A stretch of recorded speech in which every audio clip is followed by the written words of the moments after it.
The fuck? What's going on, ladies and gentlemen? We are live 104.1 WXRWLP River West Radio. Your favorite live at 5 every Monday. Interstellar Vision, Intellectual Minds.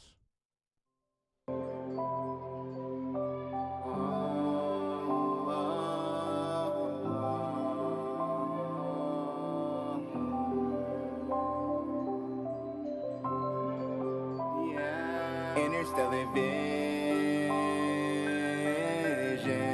Intellectual minds. Interstellar Vision. Honor in this living. Use the voice I'm giving. Benefiting billions. Interstellar Vision. Honor in this living.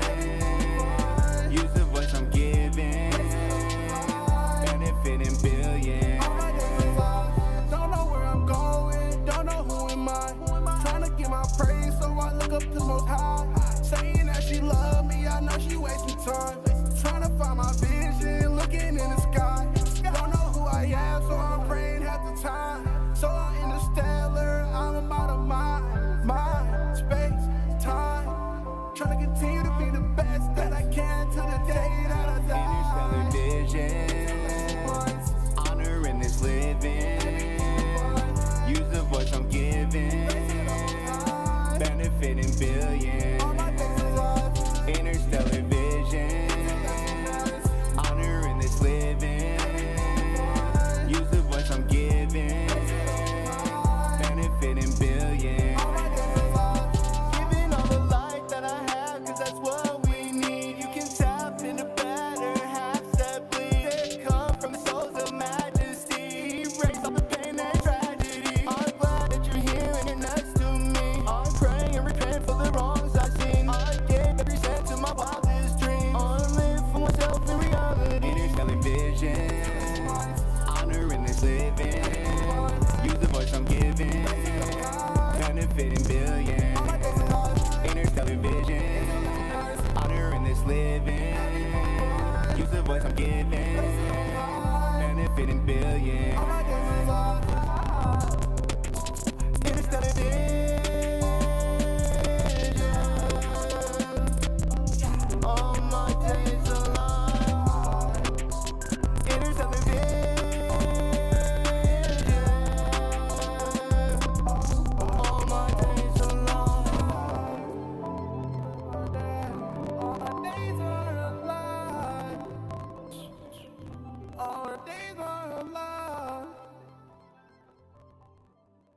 What's going on, ladies and gentlemen? We are live 104.1 WXRWLP River West Radio. Your favorite live at 5 every Monday. Interstellar Vision, Intellectual Minds, hosted by yours truly, Silky Dot. Today, I am in store for one of my favorite interviews for many reasons. Me and this gentleman recently connected, and I'm highly grateful that we did because based off of the connection, it sounds like we have a lot of alignment with community development, social gatherings, bringing people together, youth development, all types of community building. And the way that I know this brother is basically trolling the internet, which is my favorite part. And the funniest part is I really want to start there, but I can wait and introduce you first, and then we can get to the troll stuff later because I literally never have these types of conversations on my show. It's very rare that it is at all just like troll. So with that being said, an amazing human being that is also the DJ for the upcoming Watch Me Shine on June 5th at Thrive on King. Yes, sir. From 2 to 7.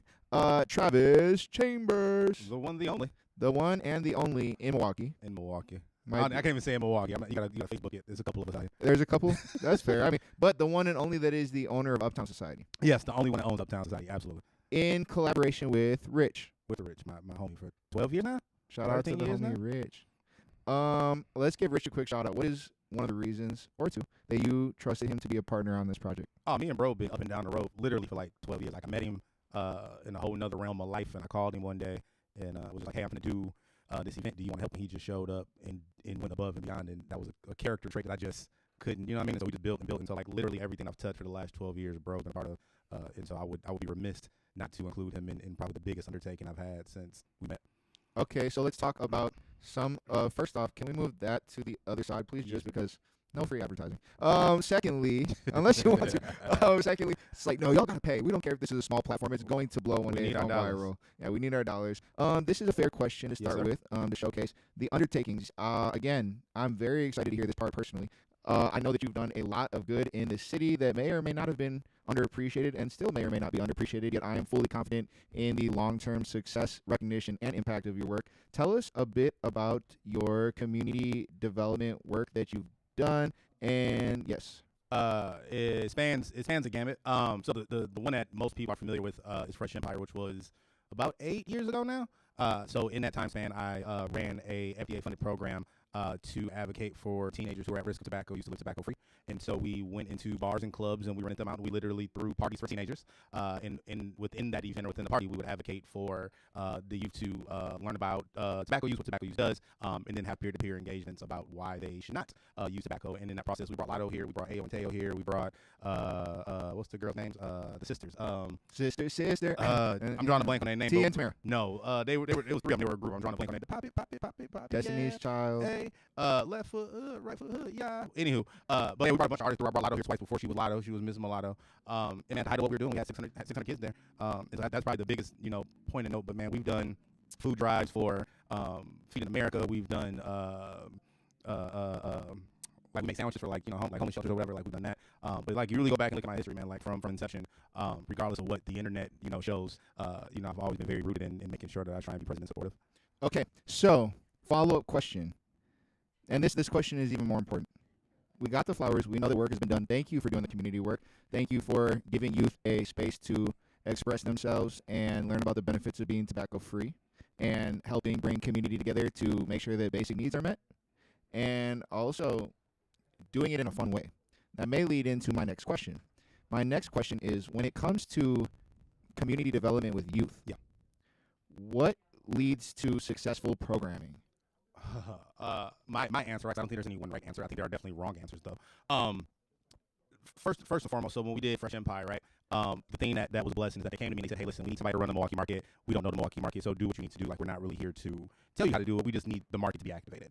The very first thing that I learned, because I don't have any kids and I've never really had any youth experience in a real tangible way prior to that, right? Is I came in very behavior corrective style. Hey, why are you doing this? And what are you in very authoritarian to a degree.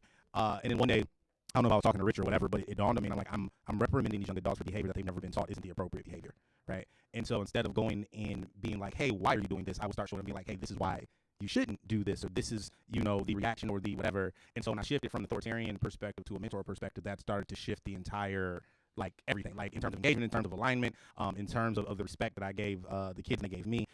That was probably the first piece. The second piece was when young adults are around me, they're always equal. I don't look at young adults and I'm like, I'm the adult, I know everything, right? When we were running the program, I had kids who are dealing with issues that are well beyond my life cycle of understanding, right? Like I haven't dealt with homelessness, I haven't dealt with abusive parents, I haven't dealt with, and so when I would engage them, it was like, listen, y'all gonna come into this event, y'all gonna come to my space, and you're gonna respect me and my staff and my security and my whomever don't have the right to disrespect you or talk crazy to you or talk down to you. And if you have a problem or if you get put out, you have the right to talk to me before it happens. On the flip side, if you get put out or if something happens with you, then it goes both ways. And I had situations where kids got put out, and I had situations where security guards got fired, but they were always on an even plateau. So the young adults, the kids never felt like they weren't heard or seen, right?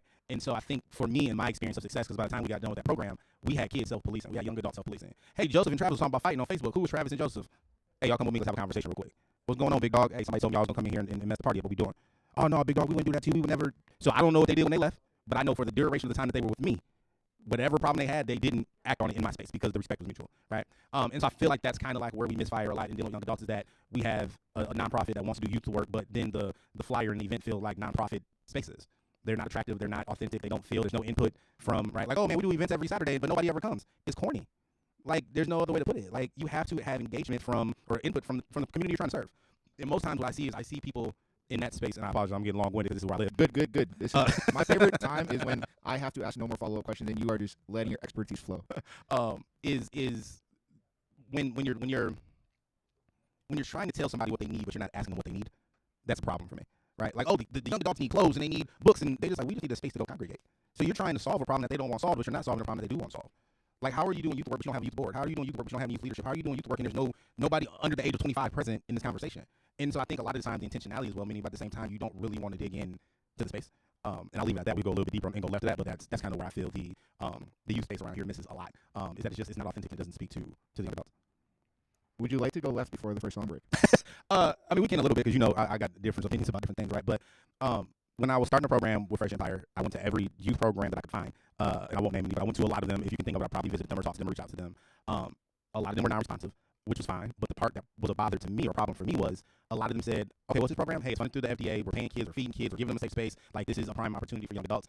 And basically they said, well, what's in it for us before we give you access to our kids? And when you're gatekeeping your kids from an opportunity because you're trying to find out what the benefit is for you first, that's a problem for me. Like, we can have a conversation after the fact. We can try and figure out, but why are you telling me that I can't? And again, respectfully, I knew that I didn't need to deal with you, but the program was going to sell itself. I came to you out of respect. Like, I don't need you. If I'm going to bring Lotto here, I don't need you to help me find young adults to come. And even for free. So you think I'm not going to get 600 teenagers to see Lotto for free? You're crazy, right? And so, like, I just ran into a lot of, like, well, what's in it for us before we give you access? And that in itself is not, in my opinion, the way that you serve young adults, and especially if you're trying to say that this is what you do and this is how you serve and you have the best interest of your kids in mind. Like, to be like, well, if we can't get a check out of it, you can't come talk to our kids. But I can pay them and I can feed them. I can give them the space, but because, okay, right? And so, like, when I got done with that, I was really over that space in a lot of ways, and was part of the reason that I started Uptown, was to try and get to a point where we could create our own version of that program again. What a great place to go to our first commercial break. We're going to actually show off some unreleased Silky. Hey. For fun. This is Burning Out with Rio, who we can't play his part. Radio? Yeah, but make sure you look out TTG Rio everywhere. TTG Rio.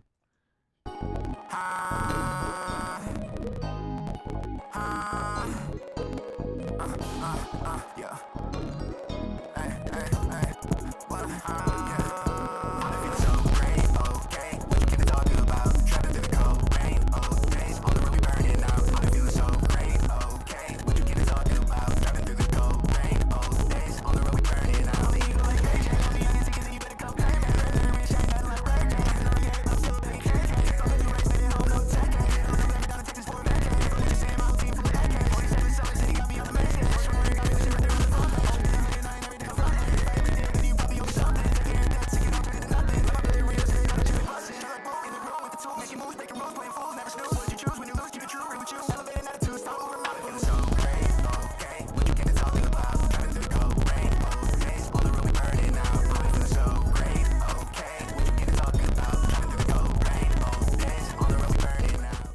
What's going on, ladies and gentlemen? We are live on 104.1 WXRWLP River West Radio, your favorite live at 5 every Monday. Interstellar Vision, Intellectual Minds, hanging out with Travis Chambers of Uptown Society. Now, we got two questions here, brother, and you're a sharp man, so I know you can handle both and answer them accordingly. Number one is, it's actually either or. I don't care what you answer first. Number one, I just wanted to pick up off of where you left off on Uptown Society and just saying why you started it and what your vision is there. Yep. And number two, you were just kind of talking about burnout a little bit in a way and prioritizing yourself as needed, you know, pending group participation and collaboration maybe. Yeah. But yeah, just taking that off air conversation that we're just briefly having, bringing it on air, and maybe that ties in a little bit as to why you started Uptown Society as well. Gotcha. We'll start with the first and go to the second. That's fine. I think it flows that way. To spare you the long drug out version of how we got here. 4 years ago, I incorporated it. For the last 3 years. We've been working at it tirelessly, but it came about from looking at how Milwaukee's social dynamic runs parallel to Milwaukee's living dynamic, right? And so Milwaukee's very segregated and blah, blah, blah. We all know if you live here more than 6 months, like the stats here. And so when I was younger, I was blessed enough to travel a lot and see a lot. And I remember going out to Miami and Virginia specifically and going to their nightlife and their bars and just seeing like black, white, Indian, Asian, like purple, white, alien, like, right? Like they were just all in the bar just kicking it. And like if a song came on great, if it wasn't, they was just like socializing, kicking it, and buying drinks and getting to know each other. And I came back home and I went out and it was all black folks over here and all white folks over here and Hispanics was over here. And you kind of had like a couple of pockets of places that kind of had like an overlap, but for the most part, like culturally, like Milwaukee, just socializes in the exact same manner which it lives in. I just hate it because it's not who I am as a person. Like I love getting to know people. I love being in different spaces. I love getting a perspective that I don't have. And so I was like, okay, I want to solve that problem, right? Like I want to be a solution or a contributor to the solution of that problem. The other part was coming out of the program that ended. It left a big void real fast. You know, we had 600 kids coming out. We were employing, I think, 30 kids. We had another like 100 kids on our promo team. And I fell in love with dealing with young adults when we had Lotto and we had basically 600 black teenagers at this event and they went home without incident. And I was like, the kids aren't the problem. How they're being engaged, their responsibility, they're capable of handling spaces like this, but it's how you're curating them in terms of what happens. And so to go off on a tangent and come back, I was talking to a group in Milwaukee about what we're doing, and I brought up Fresh Empire. And I said, who in this room has heard of Fresh Empire? And nobody raised their hand. And to be clear, this room probably should have been aware of Fresh Empire. And I said, I tell you what, I said, nobody here is familiar. Everybody looked around, shook their head, no. I said, I bet you if one of them kids I stole a car, I bet you we would have had a whole bunch of fights. I bet you there had been a shooting. I bet you if anything had gone wrong, everybody in this room would know about that program. But because they behaved themselves and because they did what they were supposed to do, you didn't reward that, right? excuse me, you didn't show up for them when they were doing the right thing, but you quick to show up when they're doing the wrong thing, right? And so when the program ended, I wanted to get back to that, and so I was trying to figure out how to solve like that social restraint that I was talking about. Also, how can I serve young adults? And so we got to a point where I kicked around a couple ideas. We came up with Uptown Society, with the gist of it being that we're going to curate these really cool opportunities and spaces and places and be intentional about where we take them, so that when people come, if you've been uncomfortable, you feel uncomfortable being in the space, you feel comfortable enough with us that you'll explore space. So we have a partnership with the Milwaukee Symphony Orchestra, the Marks Performing Arts Center. We've done horseback riding, wine tasting, speed dating, dry arcade nights, because we work with the Phoenix, who's a sobriety and recovery group. Like we run the gamut because we want those overlap, right? And so then we take 50% of the profit from the events that we have when there is a profit, we put that into a different account, and then we serve community out of that account. So in that way, if you need your kids selling candy bars, I'm not a nonprofit, we're for profit, so I can be like, yeah, let's get it, versus if I was a nonprofit, all the money's earmarked for art, or I want to support the community that supports me. And so that's kind of how we set up the structure. And then in the long term, if we can do this consistently long enough, we want to start using that money to rebuild that youth program. And then, at that point, you have 16, 17, 18-year-olds engaged in the brand. When they turn 21, they just shift from school gymnasiums to, bars or whatever it is. But now at 50, I'm not trying to curate 22-year-old events. I got 22-year-olds, and now we have a lineage of people who are engaged in this brand, and now it's a legacy plan, versus we have a small group of people and we're just walking to like the edge. You know what I mean? And so that's a very short version of how we got here. As far as the burnout piece goes, when you're an army of one with a help, a group of a few, it can tire them fast. And I'm probably just shy of being a perfectionist, So I'm very just like, it needs to look a certain way, it needs to move a certain way, it needs to be a certain way. And when you love something or you're passionate about something, sometimes you can overlook the fact that you are hitting a wall because you just wanted to get over the hill or over the hump so bad. And so like I hit that wall probably 2 months ago, 3 months ago, where like I really just shut down. I went on LinkedIn, filled out a bunch of job applications, wound up getting a call back from Mr. Beast about a position. Got another call from something in Texas that I actually wound up putting my guy on. But like I had this moment where I was like, I don't care. Like I got a couple people showing up. I'm out a couple grand trying to do this thing, and I'm watching Joe's Corner Bar with broken windows and whatever, packing it out every night. And I'm like, what am I doing? Why am I doing it? And so I just kind of reprioritized what I was willing to do at the length I was willing to do it, right? And then I just if I can't get to it today, like I don't get to it today. Versus I'm up to 3, 4, 5 in the morning trying to get designs done, emails out, stuff approved. Like at a certain point, like it just wasted tomorrow because either that or I crash. And so I just started to prioritize my own mental health, as we like to say now, not for my own concern, but for the concern of the brand. Because if I burn out, then nothing gets done. So I'm the only one doing the majority of the work. Okay, let's talk about mental health. May is Mental Health Month. I did not know that. Yup, here we go. So, what are your key strategies outside of the one you just shared, which I will summarize in my own words as giving the best that I can each day and knowing that my best may look different on different days, and that it is okay for me to step away from something when I need to recover. Okay. Fair summary? Not impressive? You can do it better. I can do it better, but I mean, that touched on all the points, right? It looks different for different people, right? Like I'm blessed enough in my own way of what I want for myself that, I don't wake up every day and have to take in a bunch of people into consideration. Like I don't have kids. My family's in good health, right? So like when I wake up and I make a move, I get to dictate what I do because it really only affects me, right? I couldn't imagine waking up with a wife, 2 kids, and a dog and trying to also do this, right? Because there's just too many things stacked on top of each other and something's going to take a hit for it. And so my way of dealing with it is significantly different than somebody who's dealing with any other set of, I don't say problems, set of life outcomes. And so I'm big on self-reflection. I'm real big on self-reflection. I'm real big on sleep. I always joke, but like literally like I get like 8 hours of sleep a day. I don't believe in alarm clocks if I don't have to, because I feel like shocking your system awake is not healthy if you do it consistently over and over. And I'm really in a space, man, right now where I'm just prioritizing like spending time with people that I enjoy. Like just being in good spaces and good places, and like the energy's not right, like I'm leaving or I'm not coming. I want to be in a space where like I can show up for people in the most authentic way possible. I think when you start to show up in places that you don't want to be or shouldn't be, and you're trying to put on this facade like that in itself is destructive. And when you do it for too long, if you do it for too long, it can start to skew who you actually are in favor of the person that you're trying to pretend to be. And I've not super deep. I had experience with the DJ persona and the trolling stuff that you're talking about, right? Like it got to a point where I really had to be like, okay, like I can't keep living this make believe DJ persona while also trying to be out here doing all this super dope stuff. Because I was frustrated, right? Like, oh, nobody's really paying attention to the cool stuff, but they're paying attention to this, but it's like it's your fault because you're putting that at the forefront. And so I mean, everybody's got to find a pace for it, but for me, man, that's really where it's at right now, is being a good company, like rest, and then just being mindful. Those are excellent points. I love the summary. I almost wish I was recording. Now, how about diet, nutrition, exercise? I can tell you are taking care of yourself on that side. So I got back in the gym about 6 months ago. So I was I got tennis elbow or something, like right before I started Uptown. And then like I just dived in, right? Like one thing about me, like once I'm in, I'm in. So like I ate, drank, and slept Uptown. Like get it done. And so I put on like 30 pounds. Like I got to the heaviest I've ever been at like 230, right? At 5'11", 230 is quite excessive. And so I woke up and I do this quite a bit, but like I have a number. And I don't have a set number. It's just whenever I hit this weight, I start to look at myself and be like, ooh. And so every time I hit like 215 is when I always start to get like, okay, now. And so I hit 230, I was like, all right, like let's get back to it. So like I meal prep every week. I have a very semi-scheduled routine of what I eat for breakfast and lunch. I do the gym at least 2 hours a day, 3 days a week. And it's helped a lot, just in energy sustainability, just in reflection time that you spend in the gym, right? Like just the time that you got a lot of downtime, even though you're looking like your brain is, you don't got to think a whole lot so you got time to work through stuff. But I think it's important to also understand that, you know, again, when you got responsibilities, man, like the gym is one of the first things to move. Oh man, I got to drop the kids off. I got to work late. I got to yada yada yada. I don't have time to get to right. So again, like I'm lucky enough that based on my situations, like I can pick back up. But like for people who have who has less freedom, you got to be far more intentional about where you find those pockets to do it. But I mean, it's absolutely important. Wonderful answers. Good company is what's sticking out to me the most. Being around people who enjoy you and appreciate you for who you are. Being mindful. Mental health. Mental health. I mean, it's right. And so the thing, I mean, it's right. It's very cliche, but like, and my homie says this all the time, but it's okay to say you're not okay, right? And the thing that I lean on heavily, to your point of Rich, is him and I have very straight up conversations with each other. You know, like there's been times where I'll call him and be like, hey, bro, like me and Silky got into it. Like, was I wrong? Yeah, you was wrong. Call and apologize. Okay, let me call you right back. Hey, man, like I'm going through the situation. Am I wrong? Yeah, bro. Like if we call each other and we hold each other accountable, like we honor like the response. It's not like, oh, I'm not gonna apologize. I'm like, if we call, right? And so when things get real, things get heavy. Like it's not. We have those conversations, right? And I have at least one person that you can call and be like, hey, bro, like I'm having some thoughts that I don't feel comfortable with.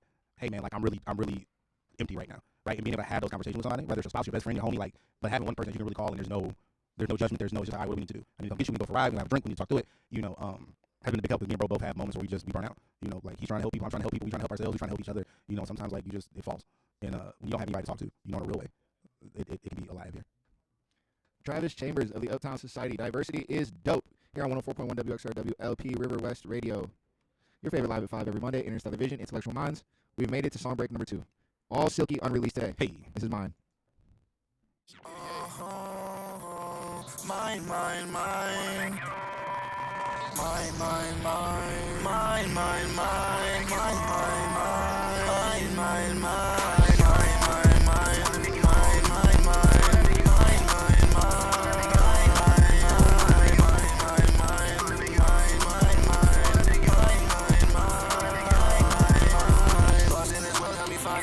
Talking to you is my invigoration. Preaching your soul and I got information. Ringing because of the line I was chasing. Keeping it real. All of it faking. It's just mistaken. Hearts that been breaking. No bitch we facing. Light education. Get this been patient. Changing and breaking. Shaping your shape. Truly amazing. That's how you taste it. Take me from dancing. I'm tired of lazy. All on vacation. Not like a basic. Close doors to waiting.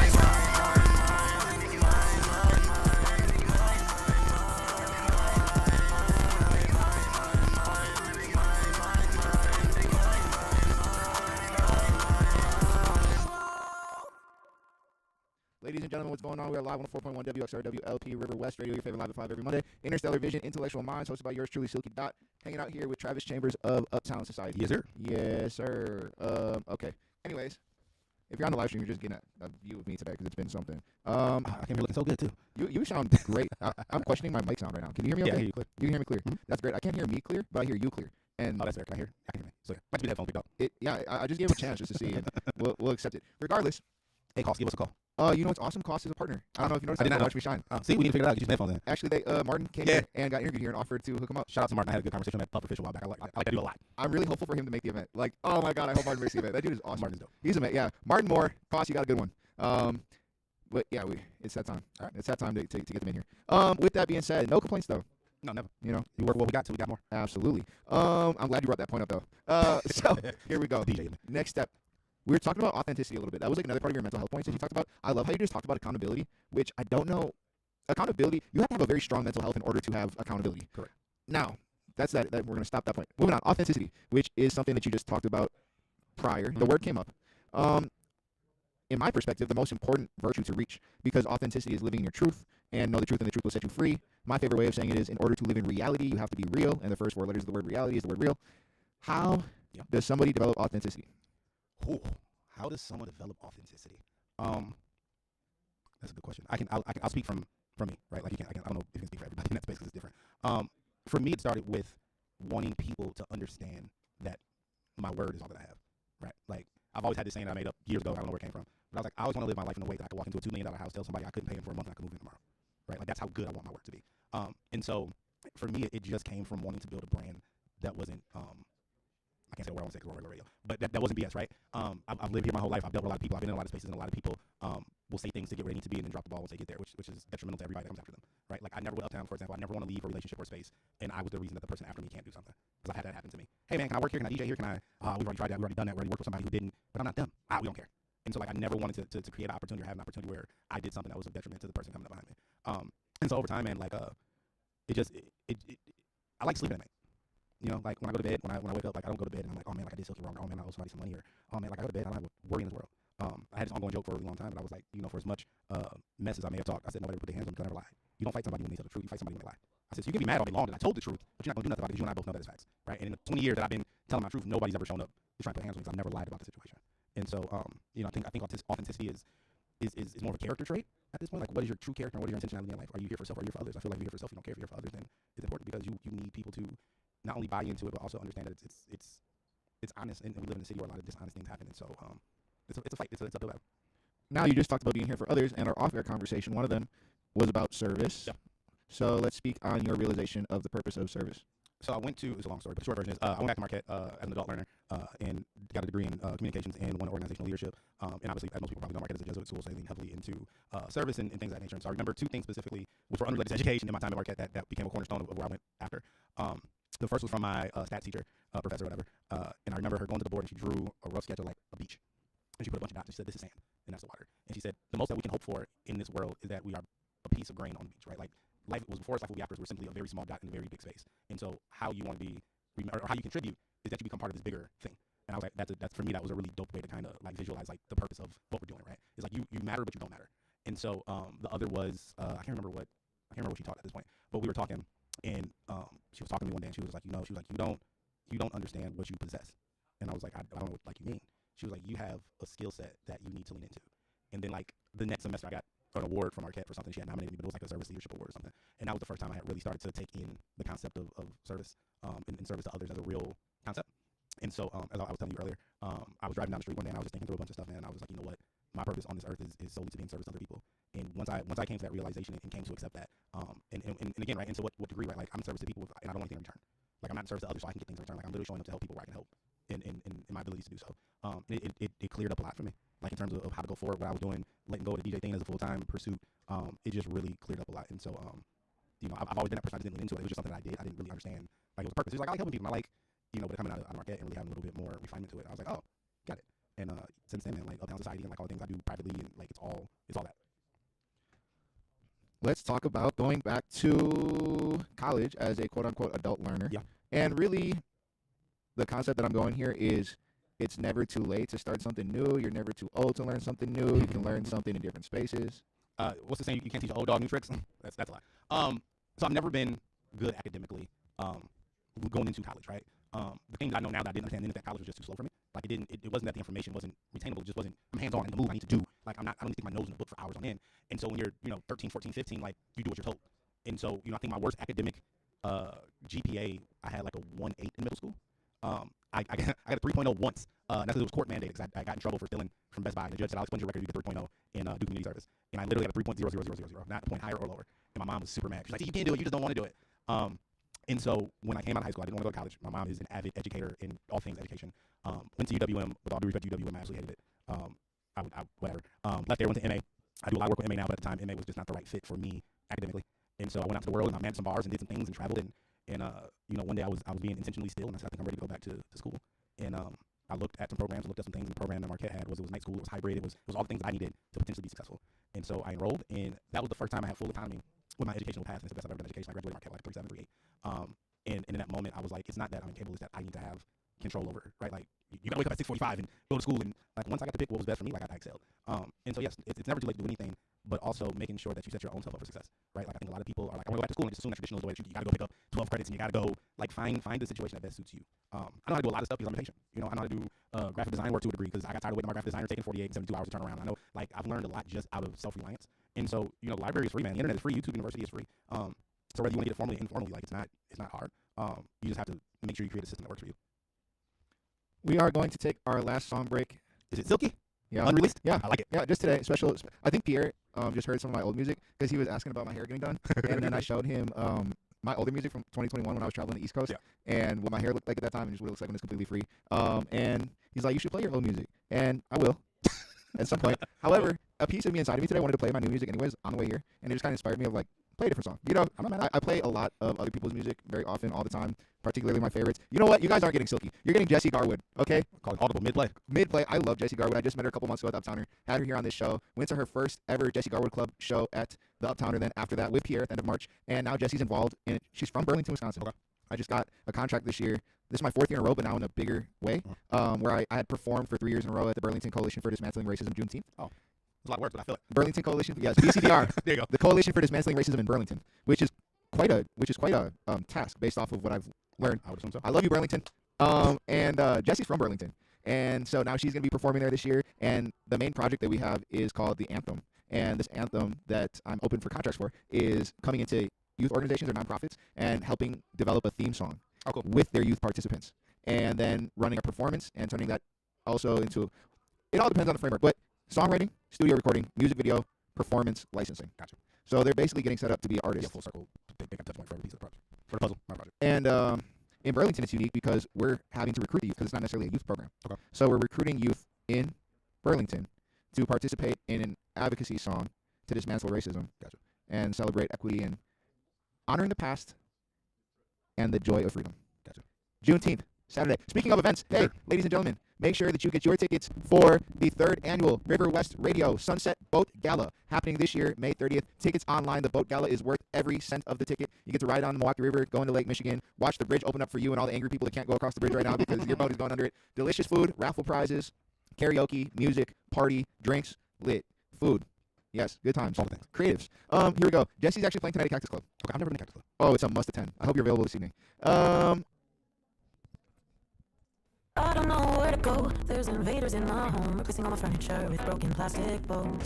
I can't help but ignore. I'm the one who let them in the door, watching from the outside as they take what I adore. Most small, much must be pretty special since I can't get enough. Let me help you tear a garbage shags of green and hideous poster board dreams. Consider it a favor, that's what I choose to believe.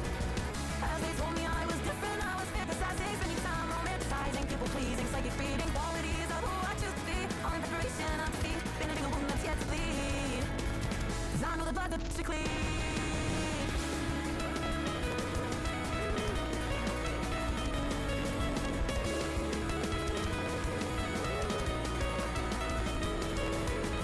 I don't know what to think. There's invaders in my drink, altering the joy I feel the further that I sink.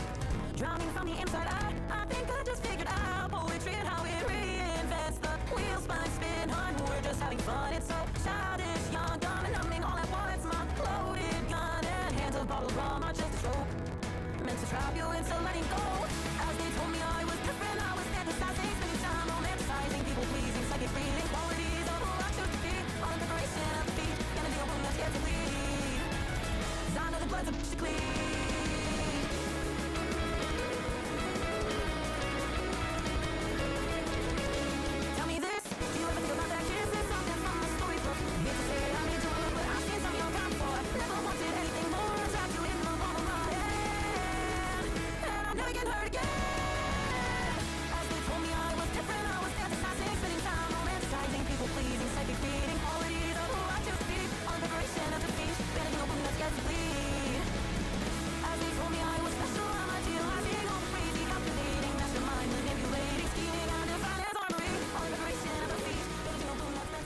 Ladies and gentlemen, we're live on 104.1 WXRWLP River West Radio. Your favorite live at 5 every Monday. Interstellar Vision, Intellectual Minds. That is Bloods Up to Clean by Jesse Garwood performing tonight at Cactus Club. Hope to see you there.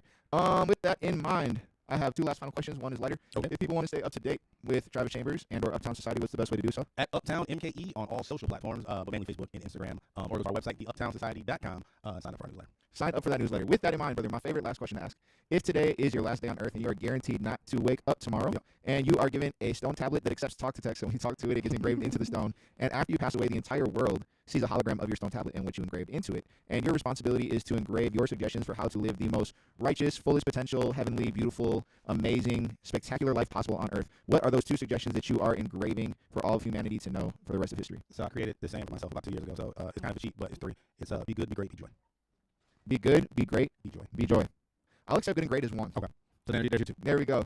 Be Good, great. Just say great. Okay, be great and be joy. I'm just playing. So be great and be joy. How does somebody be great and be joy?